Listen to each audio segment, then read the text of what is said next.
Hello everyone, this is Anshu and welcome to revision classes. आज के lecture में हम डिस्कस करेंगे बैक्टीरिया के बारे में और बैक्टीरिया से रिलेटेड जितने भी कॉन्सेप्ट हैं उन सभी को हम आज डिस्कस कर लेंगे। इसके अलावा जो भी चीज़ें बच जाती हैं उनको हम नेक्स्ट वीडियो में जब PYQs करेंगे इसके या फिर इससे रिलेटेड MCQs सॉल्व करेंगे तो उसमें हम उसको भी डिस्कस कर लिया करेंगे। तो ये एक कंप्लीट लेक्चर होगा बैक्टीरिया से रिलेटेड और यहाँ पे वो सारे के सारे कॉन्सेप्ट जो कि TGT, PGT, GIC, KVS, DSSB and NEET में पूछे जाते हैं उन सभी को डिस्कस कर लिया जाएगा। तो चलिए स्टार्ट करते हैं लेक्चर को। तो सबसे पहले तो ये देखिए कि ये जो बैक्टीरिया है इसके बारे में क्या क्या जानना इम्पोर्टेंट है एग्ज़ाम्स पर्सपेक्टिव से। यहाँ हमें बैक्टीरिया पे कोई भी PhD नहीं करनी है, सिर्फ वही चीज़ें समझनी है जो कि पूछी जाती हैं।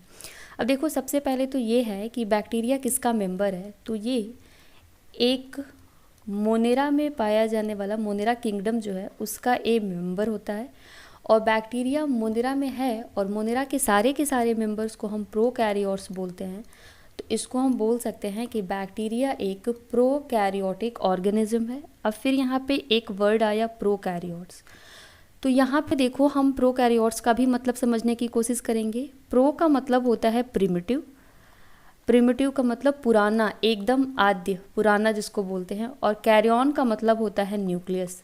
तो हम बोल सकते हैं कि बैक्टीरिया को प्रोकैरियोट्स इसलिए कहा गया है क्योंकि इसका जो न्यूक्लियस है वो प्रिमिटिव टाइप का होता है। अब यहाँ फिर से एक क्वेश्चन अराइज हो रहा है कि प्रिमिटिव न्यूक्लियस का मतलब क्या होता है। तो प्रिमिटिव न्यूक्लियस को बोल सकते हो कि ऐसा न्यूक्लियस जिसके पास न्यूक्लियर मेम्ब्रेन नहीं है, nucleus without nuclear membrane, and उसमें हमको न्यूक्लियोलस भी देखने को नहीं मिलता है। ठीक, तो इस तरीके के न्यूक्लियस को हम बोलते हैं कि ये एक हमारा आद्य प्रकार का या प्रिमिटिव टाइप का न्यूक्लियस है और दैट इज़ वाई ये प्रोकैरियोट्स है। अब इतना जानने के बाद हमें ये जानना है कि अगर ये बैक्टीरिया मोनेरा किंगडम का है तो ये मोनेरा किंगडम सबसे पहली बार इंट्रोड्यूस किसने कराया था। तो उस साइंटिस्ट का नाम भी पूछा जाता है। तो ये पहली बार जब हम क्लासिफिकेशन देखते हैं तो 2 किंगडम आता है, देन जब 3 किंगडम क्लासिफिकेशन आया तो ये टर्म मोनेरा को यूज़ किया था अर्नस्ट हैकल ने। नाम क्या है उनका? अर्नस्ट हैकल। तो इन्होंने मोनेरा किंगडम में मोनेरा किंगडम को यूज किया पहली बार और उसमें प्रोकैरियोटिक ऑर्गेनिज्म को रखा जिसका एक मेंबर है बैक्टीरिया। तो ये हमने इसका एक ओवरव्यू लिया। अब हम समझते हैं कि बैक्टीरिया में जनरली हमें क्या देखना होता है। तो हम पहले तो समझें कि बैक्टीरिया का स्ट्रक्चर कैसा होता है। अगर हम नॉर्मल स्ट्रक्चर देखें तो चाहे किसी भी किंगडम के किसी भी मेंबर को हम उठाते हैं उसके पास एक सेल मेम्ब्रेन तो मिलता ही मिलता है। सेल मेम्ब्रेन कॉमन है चाहे हम प्लांट किंगडम की बात करें या फिर हम एनिमल किंगडम की बात करें, हर जगह पे ये कॉमन पाया जाता है। तो एक क्वेश्चन ये भी आपसे पूछा जाता है कि वो कौन सा स्ट्रक्चर है जो हर एक किंगडम में कॉमन है। तो cell membrane. Now cell membrane के बाहर बैक्टीरिया अपने प्रोटेक्शन के लिए एक और लेयर रखती है जिसको कि बोला जाता है सेल वॉल। अब देखो ये एक प्रोकैरियोट्स है तो इसको ये लगता है कि मैं बहुत ही प्रिमिटिव टाइप का हूँ और मुझे बहुत ही ज़्यादा खतरा है यूकैरियोटिक ऑर्गेनिज्म से। दैट इज़ वाई, ये याद करने के लिए मैं बता रही हूँ, ये अपने ऊपर एक प्रोटेक्शन रखता है सेल वॉल की। अब जब हम सेल वॉल इसका यहाँ पढ़ रहे हैं तो ये भी पता होना चाहिए कि ये सेल वॉल बना किससे होता है।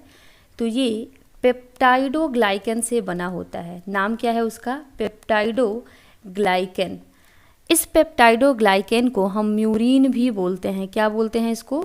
म्यूरिन। तो ये याद रखना है आपको। अब ध्यान दो, किसी किसी बैक्टीरिया में इस सेल वॉल के बाहर भी एक लेयर पाई जाती है जो कि कार्बोहाइड्रेट की बनी होती है या फिर कार्बोहाइड्रेट के साथ कभी कभी प्रोटीन भी लगा होता है। और ये जो लेयर है उसको हम बोलते हैं ग्लाइकोकैलिक्स। क्या बोलते हैं? ग्लाइकोकैलिक्स। अब देखो हमने अभी देख लिया कि ये भले ही एक प्रोकैरियोटिक ऑर्गेनिज्म है और बहुत ही छोटा ऑर्गेनिज्म है, बट कितना ज़्यादा इसको अपने प्रोटेक्शन की ज़रूरत है कि इसने एक cell membrane, then cell wall और सेल वॉल के बाहर भी ग्लाइकोकैलिक्स बना रखा है। अब इस ग्लाइकोकैलिक्स को हम 2 तरीके से देख सकते हैं। अगर ये बहुत ही ज़्यादा हार्ड है, ग्लाइकोकैलिक्स हार्ड सब्सटेंस है, तो इसी ग्लाइकोकैलिक्स का नाम कैप्सूल हो जाता है। और अगर ये ग्लाइकोकैलिक्स थोड़ा चिपचिपा या स्लाइमी है तो हम उसको बोलते हैं स्लाइम लेयर। तो अभी तक आपने क्या देखा कि ग्लाइकोकैलिक्स दो तरीके के हो सकते हैं। अगर ये हार्ड है तो उसको कैप्सूल बोला जाएगा, और अगर ये चिपचिपा या स्लाइमी है तो इसको हम स्लाइम लेयर बोलेंगे। ये सारा का सारा हमने आउटर कवरिंग देख लिया बैक्टीरिया का। अब हम इनर आते हैं कि कौन कौन से ऑर्गन्स अंदर इसके प्रेजेंट हैं। तो सबसे पहले तो देखो, न्यूक्लियर मेम्ब्रेन है नहीं, तो इसका जेनेटिक मटेरियल जो है वो कैसे रहेगा, ऐसे ही बिखरा रहेगा यहाँ पे। तो समझो ये इसका जेनेटिक मटेरियल है जिसको कि सर्कुलर डीएनए बोलते हैं, और इस जेनेटिक मटेरियल को हम न्यूक्लियोइड बोलते हैं। क्योंकि इसमें न्यूक्लियर मेम्ब्रेन नहीं है, दैट इज़ वाई इसके लिए टर्म यूज़ किया जाता है न्यूक्लियोइड, या फिर कहीं कहीं इसको जीनोफोर भी बोलते हैं। ठीक है, जीनोफोर। ये मैं स्लैश कर देती हूँ कि ये दोनों ही नाम इसी का है। अब देखो, डीएनए तो हमने देख लिया या फिर जेनेटिक मटेरियल इसका देख लिया। अब इसके पास जो आरएनए होता है वो आरएनए 70S टाइप का होता है। 70S type of RNA. ये क्यों मैंने 70S लिखवाया है, क्योंकि आपसे ये भी पूछा जाता है कभी कभी कि prokaryotic RNA and eukaryotic RNA में क्या डिफरेंस है। तो आपको याद करना होगा कि अगर बैक्टीरियल डीएनए 70S है और बैक्टीरिया एक प्रोकैरियोटिक मेंबर है, तो हमें पता है कि प्रोकैरियोट में 70S टाइप का आरएनए होता है एंड यूकैरियोट में 80S टाइप का। अब ये जो 70S टाइप का आरएनए है, इसके कोएफिशिएंट को भी हमें याद करना होता है। एक होता है इसमें 50S और एक होता है 30S। कोई भी बच्चा इनको काउंट नहीं करेगा कि 50 और 30 80 होता है तो मैम ने क्यों 70 लिखा है। ये ऐसे ही होता है, 50S 30S देन 70S। ये कोएफिशिएंट है इनका, स्वेडबर्ग ने दिया था पहली बार। अब देखिए, इनके बीच में अपना ये कुछ कभी कभी क्या होता है कि ये जो कुछ राइबोसोम हैं वो आरएनए से लगे होते हैं, ऐसे करके एक आरएनए पे कई सारे राइबोसोम लगे होते हैं, और इस स्ट्रक्चर को जो ये बनाते हैं उसको बोला जाता है पॉलीसोम। क्या बोलते हैं इसको? पॉलीसोम। तो पॉलीसोम स्ट्रक्चर भी प्रोकैरियोटिक ऑर्गेनिज्म का ही एक कैरेक्टरिस्टिक फीचर होता है। ठीक, अब कुछ और भी स्ट्रक्चर हैं स्पेशल जो कि इसके सेल मेम्ब्रेन में कुछ फोल्डिंग के वजह से बनते हैं। जैसे मान लो ये जो सेल मेम्ब्रेन है वो थोड़ी सी कहीं कहीं ऐसे फोल्ड होके फोल्डिंग बना लेता है, जिससे कि इसका सरफेस एरिया बढ़ जाता है। अब ये जो फोल्डिंग हम देख रहे हैं इसको बोला जाता है मीजोसोम। क्या बोलते हैं? मीजोसोम। यूकैरियोटिक ऑर्गेनिज्म में जो एनर्जी का पावर हाउस है जिसको कि हम माइटोकॉन्ड्रिया बोलते हैं, एग्जैक्ट उसी के जैसा वर्क होता है मीजोसोम का। ये इसका एनर्जी का पावर हाउस है। आप ऐसे ही याद करिएगा कि जैसे यूकैरियोट में माइटोकॉन्ड्रिया होता है, एग्जैक्ट वैसे ही हमारे पास ये प्रोकैरियोट में मीजोसोम होता है। ठीक है, और अगर बैक्टीरिया ये ऑटोट्रॉफिक है तो इसके पास कुछ ऐसे और भी स्ट्रक्चर होते हैं जिसको कि हम क्रोमैटोफोर बोलते हैं, और ये क्रोमैटोफोर फोटोसिंथेसिस कराने में हेल्प करता है। नाम क्या है इसका? क्रोमैटोफोर। ठीक है, इसके अलावा बैक्टीरियल सेल में कई सारे इंक्लूजन बॉडीज़ भी पाए जाते हैं जिसमें स्टोर्ड फूड मटेरियल भी इसमें होता है। अगर ये एनिमल है बैक्टीरिया एक, तो इसमें क्या होता है, ग्लाइकोजन के फॉर्म में ही इसका फूड स्टोर होता है। तो अभी हमने फिलहाल में देखा कि बैक्टीरिया मेंबर किसका है, तो मोनिरा का। मोनिरा में सारे प्रोकैरियोट्स आते हैं। प्रोकैरियोट्स का मतलब क्या होता है, एंड हमने एक बैक्टीरियल सेल के बारे में देखा। अब देखो, बैक्टीरियल सेल में मूवमेंट के लिए एक स्ट्रक्चर पाई जाती है जो लोकोमोशन में हेल्प कराती है। इसको हम बोलते हैं फ्लैजेला। क्या बोलते हैं? फ्लैजेला। इस फ्लैजेला के अलावा बैक्टीरिया में कुछ और भी प्रोजेक्शंस पाए जाते हैं। अगर ये प्रोजेक्शन छोटे छोटे हैं और पूरे बॉडी को ऐसे कवर किए हुए हैं तो उसको आप बोलोगे सीलिया। अगर ये एग्जैक्ट सेम छोटे छोटे हैं और पूरे बॉडी को कवर कर लिए हैं तो क्या होंगे? ये सीलिया। इन्हीं प्रोजेक्शन में से अगर कुछ थोड़े से बड़े और फिंगर लाइक प्रोजेक्शन आपको दिखाई दे रहे हैं तो उनको बोला जाता है फिम्ब्री। फिम्ब्री कुछ नहीं, नाम से ही फिंगर लाइक लग रहा है, और ये फिम्ब्री बैक्टीरिया को अटैचमेंट में हेल्प कराते हैं। कहीं बैक्टीरिया अगर अटैच होता है तो फिम्ब्री के हेल्प से होता है। फिम्ब्री, सीलिया और फ्लैजेला के अलावा भी बैक्टीरिया के पास कुछ ऐसे उभार जैसे स्ट्रक्चर पाए जाते हैं जिनको कि हम बोलते हैं पिलाई। और पिलाई का जो यूज होता है वो रिप्रोडक्शन के टाइम बैक्टीरिया करता है, जब वो सेक्सुअल रिप्रोडक्शन करता है, एक तरीके का जेनेटिक रिकॉम्बिनेशन जब इसको करना होता है कॉन्जुगेशन के थ्रू, तो ये पिलाई का यूज करता है। तो अभी हमने सारे के सारे स्ट्रक्चर देख लिए कि क्या क्या होता है बैक्टीरियल सेल में। तो अगर मैं इसको फिर से एक जगह साफ से देखना चाहूँ तो मैं देखूँगी कि अगर ये अपना बैक्टीरियल सेल है एक, तो इसमें बाहर क्या क्या है। तो ध्यान दो, बैक्टीरियल सेल में आउटर कवरिंग में क्या क्या होते हैं। एक होगा अपना सेल मेम्ब्रेन, सेल मेम्ब्रेन के अलावा क्या होता है, सेल वॉल। ये जो सेल वॉल है ये बना होता है किससे, पेप्टाइडोग्लाइकन से। इस पेप्टाइडोग्लाइकन को हम म्यूरिन भी बोलते हैं, ठीक है। इसके अलावा सेल वॉल के बाहर भी एक स्ट्रक्चर था जिसको कि हमने ग्लाइकोकैलिक्स बोला, और ग्लाइकोकैलिक्स हार्ड है या सॉफ्ट है इसके बेसिस पे ये दो तरीके का होगा। या तो ये हार्ड होगा तो हम इसको कैप्सूल बोलेंगे, और अगर ये स्लाइमी है तो ग्लाइकोकैलिक्स को स्लाइम लेयर कहा जाता है, ठीक। इसके अलावा हमने देखा कि कुछ प्रोजेक्शंस होते हैं इसमें। क्या क्या प्रोजेक्शंस में हो सकते हैं जो बाहर निकलती हैं। अगर पूरे बॉडी पे स्मॉल स्मॉल कुछ प्रोजेक्शंस हैं तो सीलिया हो सकता है इसके पास। इसके अलावा लोकोमोशन के लिए हमने देखा एक ऑर्गन है जिसको कि हम बोलते हैं फ्लैजेला। इसके अलावा हमने देखा कि बैक्टीरियल सेल के पास फिम्ब्री हो सकती है। फिम्ब्री क्या करती है, अटैचमेंट में हेल्प कराएगी इसको, और जब वो कॉन्जुगेशन करता है तो उसके लिए कुछ हमारे पास पिलाई जैसे स्ट्रक्चर भी हो सकते हैं, ठीक है। और खासियत बैक्टीरियल सेल के जब हम अंदर आते हैं इनर में देखे जाके तो क्या क्या देखने को मिलता है, जीनोफोर देखने को मिला हमको। जीनोफोर क्या है, इसको हम बोलते हैं nucleoid. Nucleoid, nucleus without nuclear membrane. इसके अलावा हमने पॉलीसोम देखा जो कि स्पेशल स्ट्रक्चर था। पॉलीसोम के अलावा आपने क्या देखा कि यहाँ पे होते हैं मीजोसोम, और मीजोसोम का काम क्या होता है, जो काम हमारे बॉडी में माइटोकॉन्ड्रिया का होता है। और यहाँ पे था क्रोमैटोफोर। क्या था यहाँ पे, क्रोमैटोफोर। एक सेकेंड, ठीक है। क्रोमैटोफोर के अलावा हमने देखा कि इसमें स्टोर्ड फूड किस फॉर्म में थे, तो ग्लाइकोजन के फॉर्म में स्टोर्ड फूड मटेरियल थे यहाँ पे। और कुछ हमने देखा था इंक्लूजन बॉडीज़। तो ये सारे के सारे स्ट्रक्चर होते हैं एक बैक्टीरियल सेल में। यहाँ पे हम देख सकते हैं कि जब भी कोई बैक्टीरियल सेल बनाएंगे हम तो इतने स्ट्रक्चर हमको वहाँ पे दिखाई देते हैं, ठीक। अब देखते हैं कि इसके अलावा हमें बैक्टीरिया में क्या क्या पढ़ना है। अब तो देखिए, अब हमने बैक्टीरिया में देख लिया कि क्या सेल में होता है, तो अब समझते हैं एक बैक्टीरिया में हमारे एग्ज़ाम्स के पर्सपेक्टिव से क्या क्या चीज़ें और इम्पॉर्टेंट हैं। तो देखिए, हमें पढ़ना है बैक्टीरिया का शेप। इसके अलावा देखना है आपको बैक्टीरिया में रेस्पिरेशन कैसे होता है।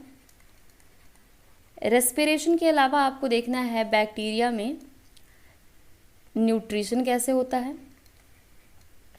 और इसी न्यूट्रिशन के अलावा, न्यूट्रिशन की स्पेलिंग गलत हो गई, न्यूट्रिशन के अलावा हमको देखना है एक कि रिप्रोडक्शन बैक्टीरिया कैसे करता है, ठीक।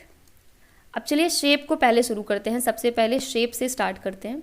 जब हम शेप की बात करेंगे तो बैक्टीरिया या तो ऐसे हो सकता है राउंड शेप में, या तो बैक्टीरिया हो सकता है ऐसे सिलेंड्रिकल शेप में, या तो बैक्टीरिया हो सकता है थोड़ा सा कॉमा लाइक, जैसे कॉमा बनाते हैं, या तो ये हो सकता है स्प्रिंग शेप में ऐसे।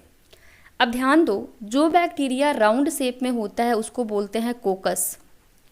नाम से याद रखना है, कोकस, ओ आ रहा है ना, को से गोल याद रख लेना, कोकस में ओ जैसा गोल होता है।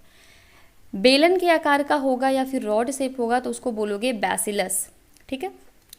कॉमा शेप का जो बैक्टीरिया होगा उसको बोला जाता है विब्रियो। विब्रियो बोला जाता है जो भी कॉमा शेप बैक्टीरिया होते हैं। और इसको बोला जाता है स्पाइरलम, जो भी स्प्रिंग के जैसा होगा, ठीक। अब इस कोकस में कभी कभी ये कोकस एक साथ ऐसे स्ट्रैप जैसा स्ट्रक्चर बना लेते हैं सीधी लाइन में, तो इसको बोलोगे स्ट्रैप्टोकोकस, क्योंकि ये गोल एकदम स्ट्रैप बना लिया है। और कभी कभी ये अंगूर के गुच्छे जैसे एक साथ ऐसे अरेंज हो जाते हैं, तो इसको बोलते हैं स्टेफाइलोकोकस। क्या बोला जाता है? स्टेफाइलोकोकस।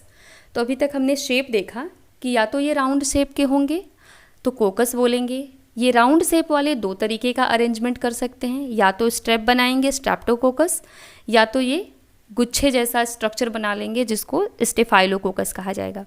सेकेंड स्ट्रक्चर है बैसिलस, इसको बेलन के जैसा बोलोगे या रॉड शेप बोलोगे। अगर बैक्टीरिया कॉमा शेप है तो इसको विब्रियो बोला जाता है। इसका एक एग्जाम्पल है जिससे कॉलेरा बीमारी होती है और इसको विब्रियो कॉलेरी बैक्टीरिया की वजह से। और अगर ये स्प्रिंग के जैसा है तो इसको हम स्पाइरलम बोल सकते हैं। नाउ इसके अलावा कभी कभी जो फ्लैजेला बैक्टीरिया में है उस फ्लैजेला के आकार को देखकर भी कि फ्लैजेला कैसे प्रेजेंट है हम बैक्टीरिया को क्लासीफाई कर लेते हैं। तो यहाँ पे हम देखें क्लासिफिकेशन ऑफ बैक्टीरिया थोड़ा सा पढ़ लेते हैं। क्लासिफिकेशन ऑफ बैक्टीरिया, ये भी कभी कभार पूछ लेता है आपसे। तो देखो अगर ये कई तरीके का क्लासिफिकेशन हो सकता है। एक तो हम सेल वॉल के बेसिस पे कर सकते हैं, सेल वॉल के आधार पे भी बैक्टीरिया बदल सकते हैं। दूसरा हम कर सकते हैं फ्लैजेला के बेसिस पे, ठीक। तीसरा भी हम कर सकते हैं कि बैक्टीरिया किस इन्वायरमेंट में रहता है उसके आकार पे भी हम कर सकते हैं। तो उसके इन्वायरमेंट के बेसिस पे भी हम उसको क्लासीफाई कर सकते हैं, ठीक। चलिए सेल वॉल के बेसिस पे जब हम देखते हैं तो एक ग्राम स्टेनिंग की जाती है और ग्राम स्टेनिंग के थ्रू हमें दो तरीके के बैक्टीरिया दिखाई देते हैं। एक को बोला जाता है ग्राम पॉजिटिव और एक को ग्राम नेगेटिव। आप मुझे कमेंट सेक्शन में बताइएगा अगर आपको ग्राम स्टेनिंग समझना है तो मैं एक सेपरेट वीडियो में उसको समझा दूंगी। अभी के लिए आप बस इतना याद रखिए कि सेल वॉल के अकॉर्डिंग बैक्टीरिया या तो ग्राम पॉजिटिव होगा या ग्राम नेगेटिव। ग्राम पॉजिटिव में याद रखिए क्या होता है कि सेल मेम्ब्रेन के बाहर एक बहुत ही मोटी पट्टी होती है पेप्टाइडोग्लाइकन की। मतलब सेल वॉल इसका किससे बना होता है? पेप्टाइडोग्लाइकन से बना होता है, ठीक।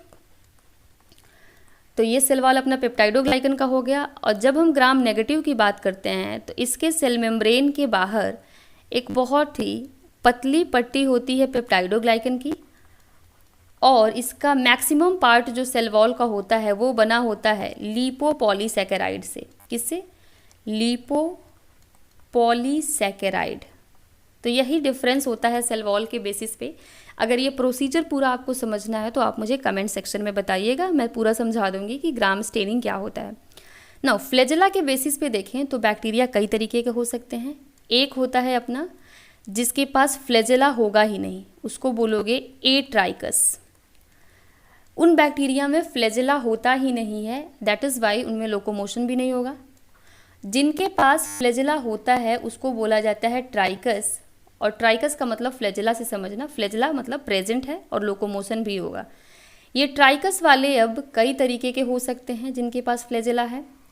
या तो सिर्फ एक फ्लैजेला हो, उसको बोलोगे मोनोट्राइकस। मोनोट्राइकस का मतलब है ये एक बैक्टीरिया है और किसी भी इसके एक छोर पे एक फ्लैजेला पड़ा हुआ है, ठीक। इसके अलावा ये बैक्टीरिया हो सकता है एम्फीट्राइकस।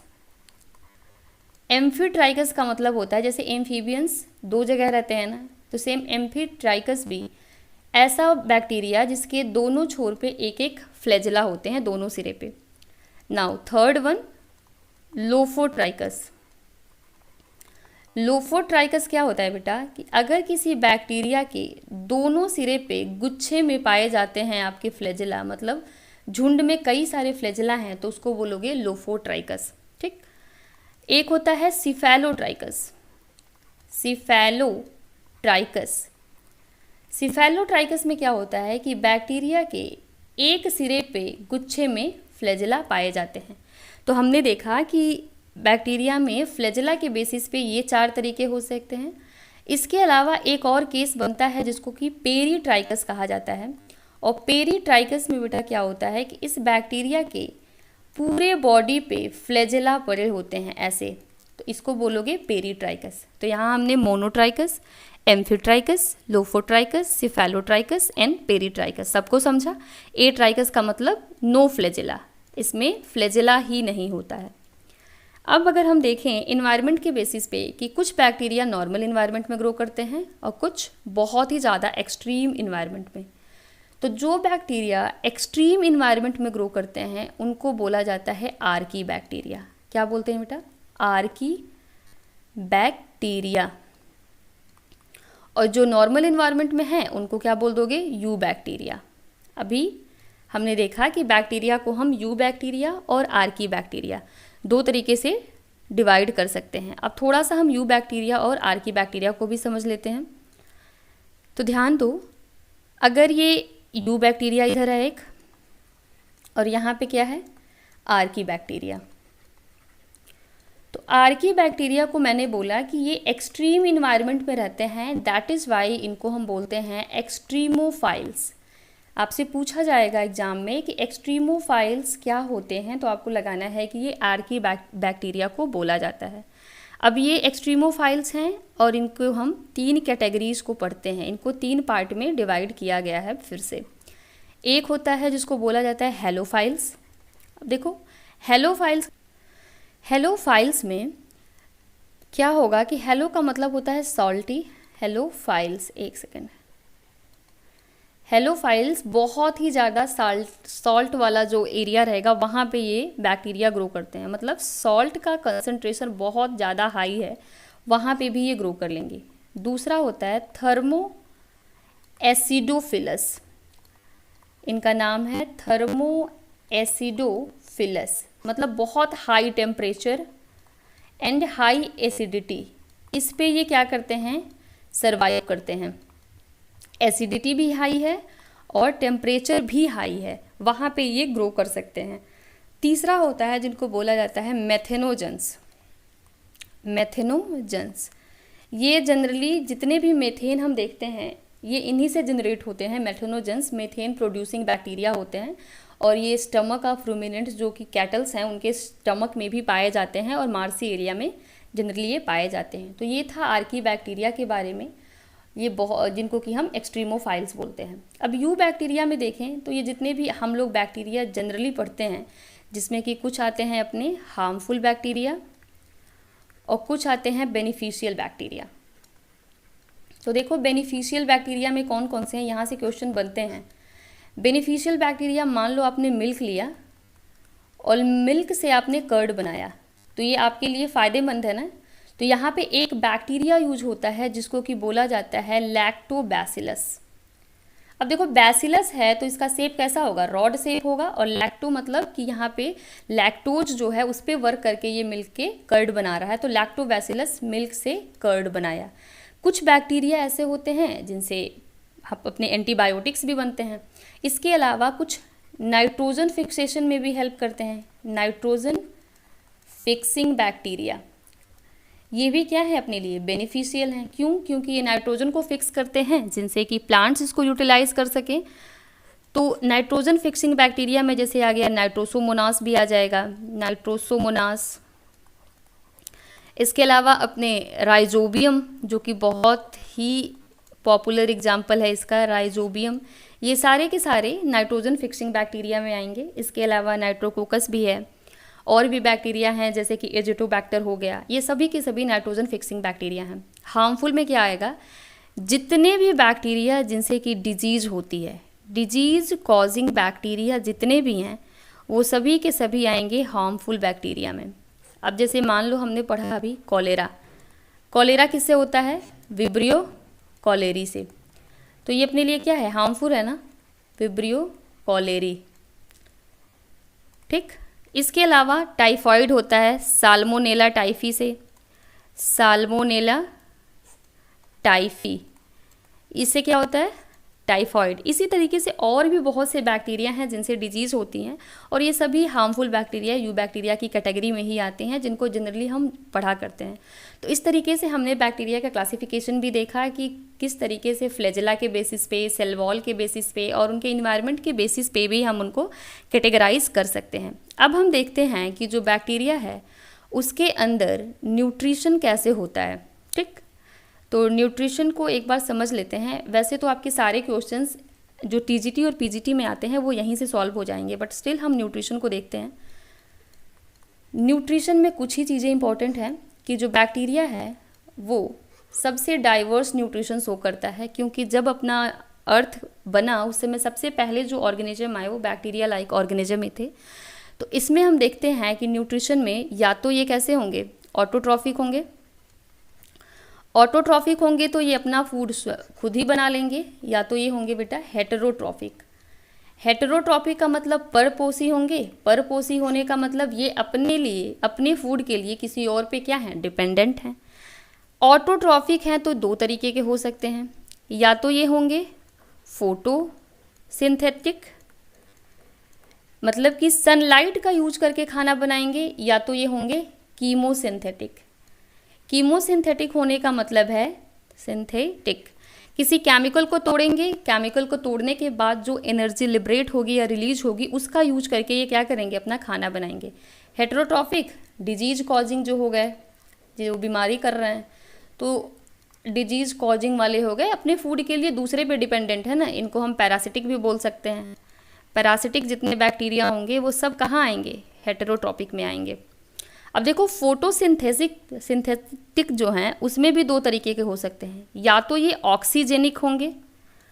ऑक्सीजेनिक का मतलब ऑक्सीजन रिलीज करेंगे, जब भी फोटोसिंथेसिस करेंगे तो ऑक्सीजन रिलीज करेंगे, या तो ये होंगे एनऑक्सीजेनिक। अब आप सोचोगे कि कैसा फोटोसिंथेसिस है जिसमें कि ऑक्सीजन ही नहीं रिलीज हो रहा है। जनरली फोटोसिंथेसिस हम देखते हैं तो कार्बन डाइऑक्साइड में जब वाटर मिलाते हो तो यहाँ पे कार्बोहाइड्रेट बनता है, इसको रिएक्शन को बैलेंस कर लो, और प्लस ऑक्सीजन रिलीज होता है। ठीक, यहाँ पे आपका सनलाइट होगा एनर्जी के लिए, और क्लोरोफिल होता है यहाँ पे। तो ये एनर्जी जो चाहिए होती है इसको एनर्जी, तो ये एनर्जी अगर सनलाइट से आ रही है तो फोटोसिंथेसिस है, और वही अगर किसी केमिकल को ए को मान लो बी में कन्वर्ट किया तो इसको कन्वर्ट करने में जो एनर्जी रिलीज हो रही है, अगर वो एनर्जी यूज हो रही है तो वो कीमोसिंथेटिक हो जाएगा। For example nitrifying bacteria nitrogen से अमोनिया बनाए या अमोनिया से नाइट्रेट बनाए और वहाँ से क्या करे, एनर्जी रिलीज करा के ये रिएक्शन करवा दे। तो हमने देखा कि यहाँ पे ऑक्सीजन रिलीज हो रहा है, तो अगर ये ऑक्सीजन रिलीज हो रहा है तो ऑक्सीजेनिक। इसके एग्जाम्पल हैं अपने blue green algae. Blue green algae को हम साइनोबैक्टीरिया बोलते हैं। ठीक है, एनऑक्सीजेनिक कैसे हो सकता है, अगर इस वाटर की जगह पे आप कुछ भी और यूज कर लीजिए, मान लो हम H2S यूज कर लें, S यहाँ रहेगा तो सल्फर रिलीज होगा।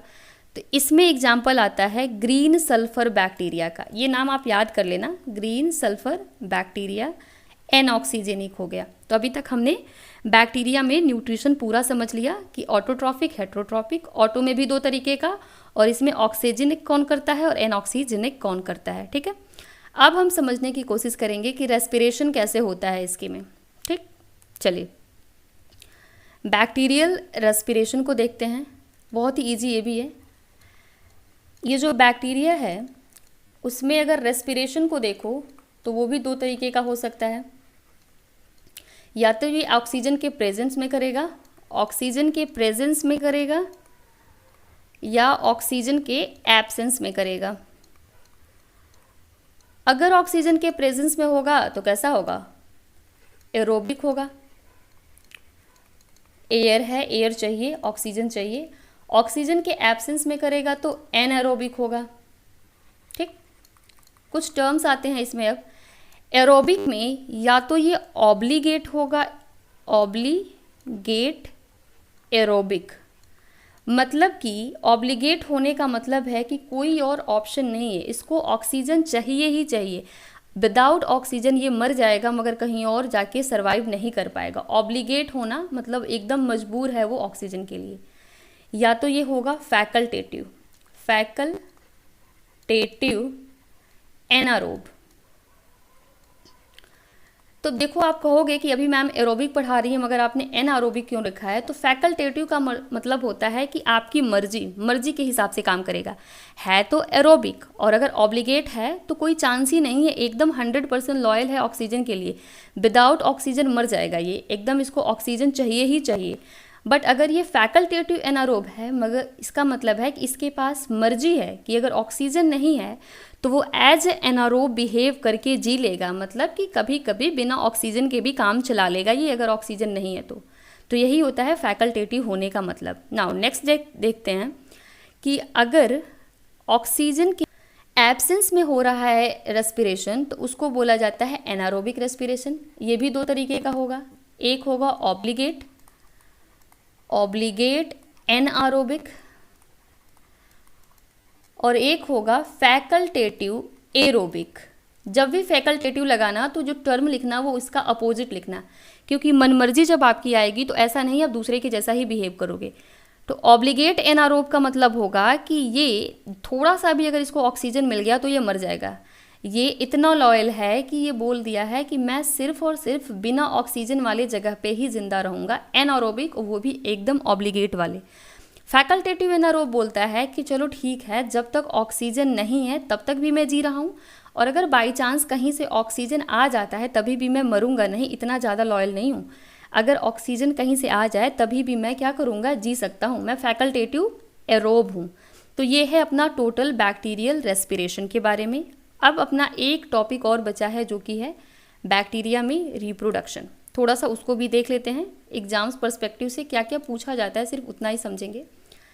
तो देखो, रिप्रोडक्शन इन बैक्टीरिया में क्या क्या पूछा जा सकता है कि रिप्रोडक्शन में एक तो है जब बैक्टीरिया के पास फेवरेबल कंडीशन है, मतलब प्रॉपर खाना भी है, अच्छा तापमान भी है, जैसा चाहिए वैसा है एकदम। एक है कि बैक्टीरिया के पास अनफेवरेबल कंडीशन है। अनफेवरेबल कंडीशन का मतलब होता है कि बैक्टीरिया चाहता था कि गर्मी का मौसम रहे, मौसम आ गया एक्सट्रीम कोल्ड का, तो मतलब जैसा चाहता था वैसा कंडीशन नहीं है। और एक है कि बैक्टीरिया का मन किया सेक्सुअल रिप्रोडक्शन करने का, बट उसके पास ऑप्शन नहीं था, दैट इज़ वाई इसने कर लिया अपना जेनेटिक रिकॉम्बिनेशन, जीन का रिकॉम्बिनेशन। अब समझते हैं, फेवरेबल कंडीशन का मतलब होता है ऑप्टिमम जितना चाहिए उसको, टेम्परेचर और फूड एकदम बढ़िया सा है, प्रॉपर जैसा चाहिए वैसा है। इस समय बैक्टीरिया क्या करता है, एक तरीके का रिप्रोडक्शन जिसको कहा जाता है बाइनरी फिजन। क्या करता है, बाइनरी फिजन। बैक्टीरिया है समझो, ये उसका जेनेटिक मटेरियल है, ये अपने जेनेटिक मटेरियल की कॉपी बनाएगा 1 से 2, और ऐसे ही करके ये डिवाइड होता रहेगा। फिर यहाँ से कंस्ट्रक्शन आएंगी, 1 से 2 बन जाएंगे बैक्टीरियल सेल। ठीक, ये होता है बाइनरी फिजन, ये नॉर्मल कंडीशन में होता है। अनफेवरेबल कंडीशन में बैक्टीरिया करता है इंडोस्पोर का फॉर्मेशन। किसका फॉर्मेशन करता है, इंडोस्पोर का फॉर्मेशन। अब देखो, ये बैक्टीरिया है समझो, ये इनका जेनेटिक मटेरियल है। अब इनको पता चल रहा है कि कंडीशन अनफेवरेबल है और कुछ ही दिन का ये मेहमान है, तो ये क्या करेगा, अपने जेनेटिक मटेरियल को डुप्लीकेट करेगा, इसकी कॉपी बनाएगा, और कॉपी बना के अपनी पूरी एनर्जी लगा देगा इस कॉपी के कवरिंग में।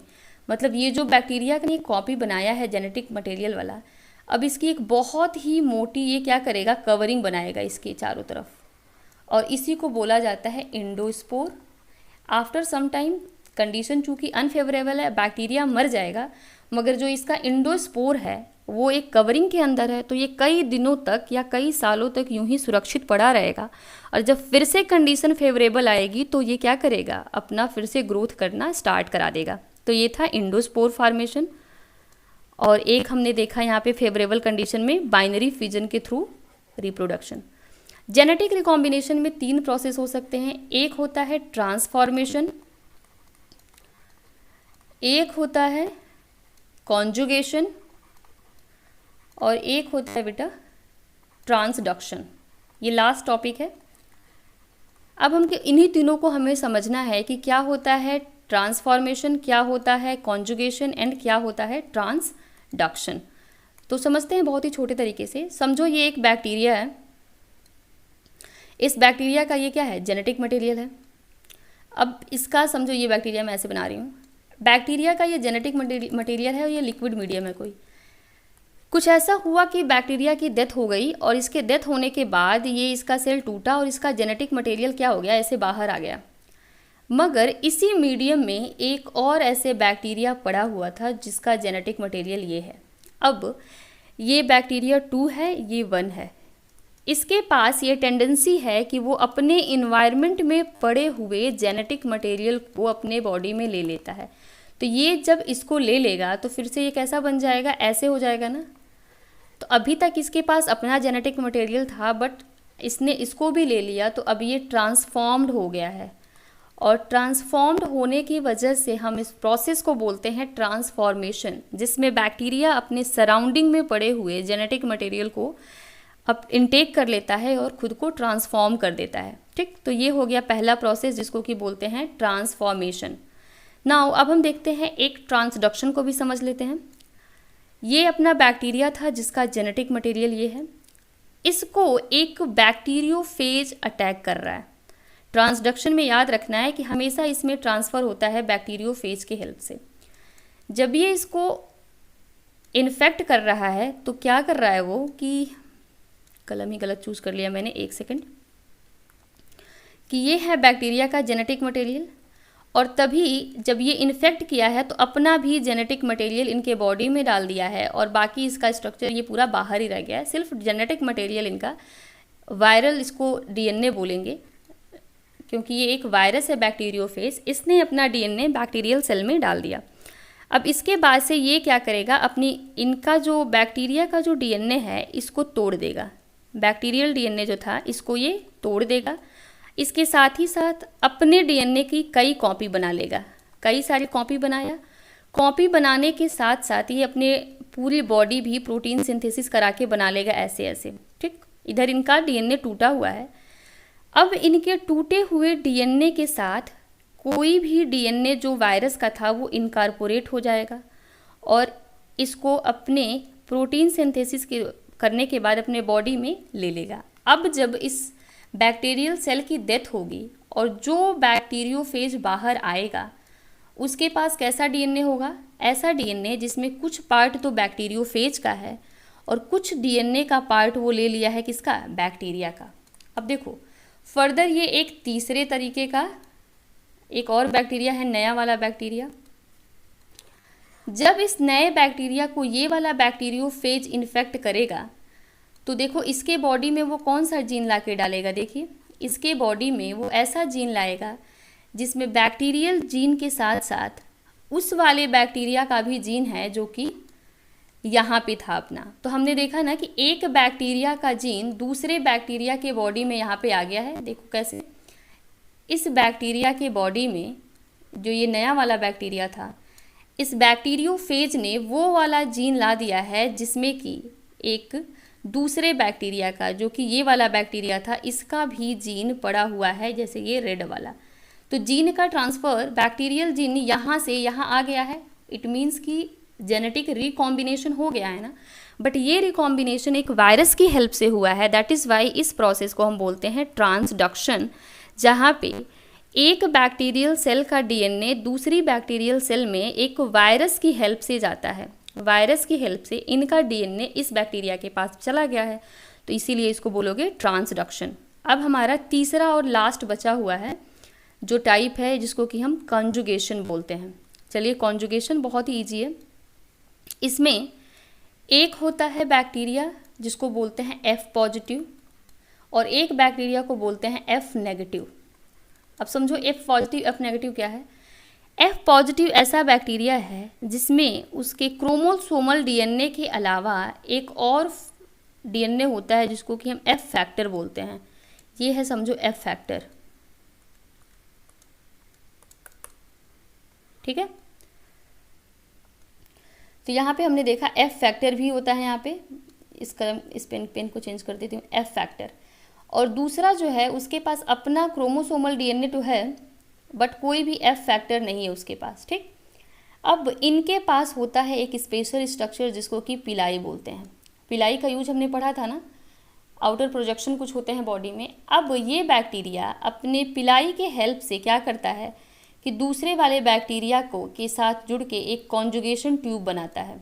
देखो कॉन्जुगेशन ट्यूब बन गया है ना। इस कॉन्जुगेशन ट्यूब बनाने के बाद ये बैक्टीरिया अपने इस F फैक्टर वाले, ये F पॉजिटिव है और ये F नेगेटिव है। अब ये क्या करेगा कि ये जो F फैक्टर पड़ा हुआ था इसको ये इसकी एक कॉपी बनाता है। ये समझो F फैक्टर जो था इसकी एक कॉपी बनाया इसने और इसका यहाँ पे क्रोमोसोमल डीएनए ऑलरेडी पड़ा हुआ है। ये इनका क्रोमोसोमल डीएनए है। अब कॉपी बनाने के बाद वो पिलाई के हेल्प से अपने एक जो इसने कॉपी बनाया है उसको भेज देता है कहाँ पे, जो F नेगेटिव वाला था उनके पास। अब मान लो ये पिलाई है और पिलाई के हेल्प से उसने अपने क्रोमोसोम को, जो कि F फैक्टर वाला क्रोमोसोम था, देखो F फैक्टर वाला क्रोमोसोम इस कलर का था, वो आ गया अब यहाँ पे।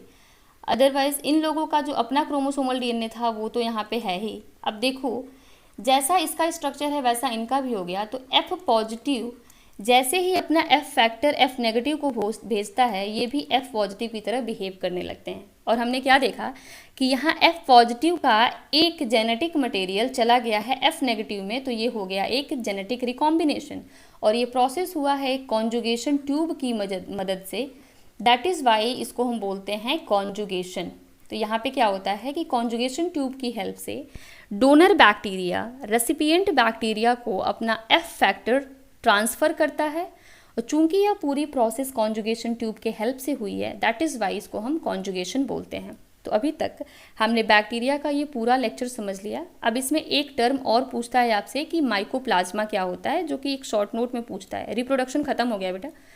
माइकोप्लाज्मा को थोड़ा सा समझ जाओ कि माइकोप्लाज्मा सबसे स्मॉलेस्ट सेल माना जाता है, स्मॉलेस्ट लिविंग सेल है, और ये ऐसा बैक्टीरिया है जिसमें कि सेल वॉल नहीं रहते हैं, तो इसको बोलते हैं बैक्टीरिया विदाउट सेल वॉल, ठीक।